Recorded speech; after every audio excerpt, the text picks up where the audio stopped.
Fala pessoal, tudo bem com vocês? E aí, vocês já ouviram falar do exame do PSA? É um exame muito comum na rotina prática do consultório urológico. Os pacientes acima dos 45, 50 anos fazem por conta de rastreio de câncer de próstata. E hoje a gente vai falar algumas dúvidas, curiosidades sobre o exame do PSA, tá joia?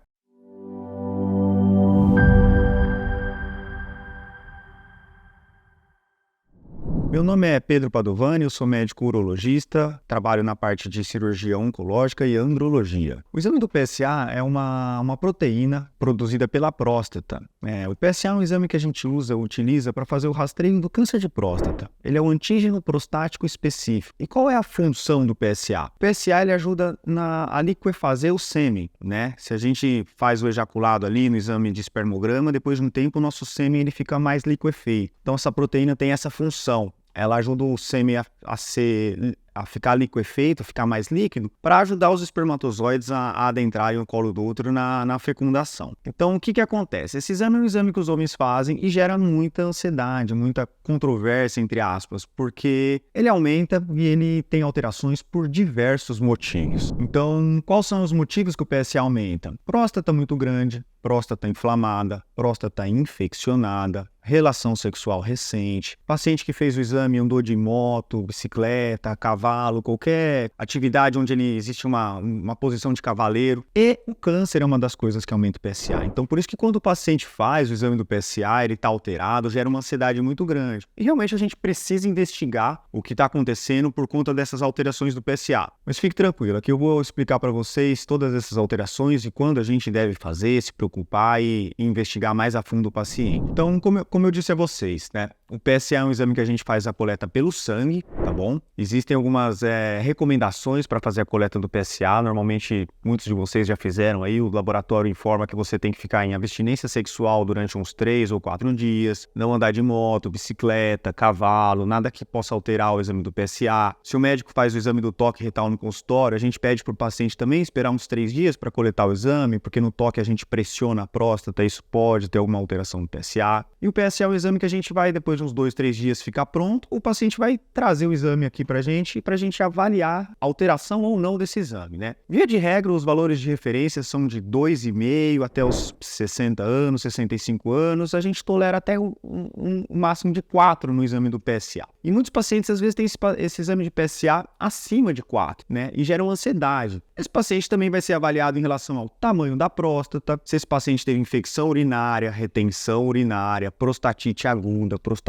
crônica, bacteriana, inflamatória, tudo isso aumenta o PSA. Então você aí fez um exame do PSA, veio alterado, não se desespere. A gente vai investigar, vai fazer toda a investigação mais aprofundada para tentar entender o que está acontecendo, tá joia? Nos pacientes que têm um exame acima de 4, o toque retal é muito importante. Por quê? A gente consegue fazer uma palpação da glândula. Normalmente a gente palpa uma glândula mais molinha. Se a gente palpa uma glândula como se fosse um ossinho do dedo, um caroço, algum nódulo um pouquinho mais duro, a gente fica na suspeita de que possa ter câncer. Hoje em dia existe um exame mais específico que é a ressonância magnética, que consegue nos dar avaliações sobre nódulos e alterações desse nódulo, se eles são sugestivos de câncer ou não. Como é um exame muito caro, nem todos têm a disponibilidade de fazer uma ressonância magnética. Por isso que o exame do toque ainda é muito importante. Na suspeita de câncer, a gente faz uma biópsia de próstata. Depois vai ter até vídeo aqui no canal também falando especificamente de biópsia e diagnóstico de câncer de próstata. Dito isso, fez a investigação, PSA veio alterado, investigamos com toque retal, ressonância, descartamos o câncer de próstata, o paciente fica na alteração do PSA por conta de outros motivos, digamos assim, benignos, né? E aí esse paciente, de uma forma individualizada, vai ser seguido no consultório e a gente vai sempre fazer a cinética do PSA, comparar o PSA de um ano para o outro, fazer a densidade do PSA, que é comparar o valor do PSA com o volume da próstata, vai fazer a relação do PSA livre sobre o PSA total. Via de regra, valores acima de 15%, 18% são valores bons. Então, são vários fatores que o médico urologista vai analisar e vai falar para o paciente para tranquilizá-lo ou saber se precisa fazer